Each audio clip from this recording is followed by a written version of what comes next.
High guys, welcome to my new mini blog. আশা করছি সকলে ভালো আছো। এটি হলো জগদ্ধাত্রী পুজোর দিনের রাতের ভিডিওটা। দিনের বেলায় তো তোমাদের এই ডেকোরেশনটা দেখিয়েছি, রাতের বেলায় লাইটিংয়ের জন্য এই ডেকোরেশন আর পুরো রাস্তাটাকে কতটা সুন্দর দেখাচ্ছে সেটা তো ভিডিও দেখেই তোমরা বুঝতে পেরেছো।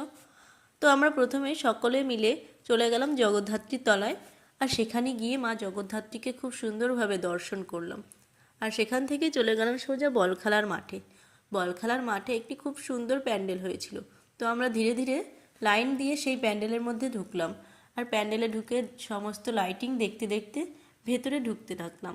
ভেতরের যে দৃশ্যটা ছিল, অর্থাৎ যেই থিমটা ছিল, সেটি হলো মূলত একটি মধ্যবিত্ত পরিবারের ঘরের ভেতরে যেসব আসবাবপত্রগুলো থাকে সেটি নিয়ে। তো সেগুলো আমরা দেখতে দেখতে মূল মণ্ডপের দিকে ঢুকছিলাম। তো মূল মণ্ডপে ঢুকে আগেই দেখা পেলাম মায়ের মূর্তির দিকে। তো মাকে দেখে তো আমি চোখে ফেরাতে পারছিলাম না।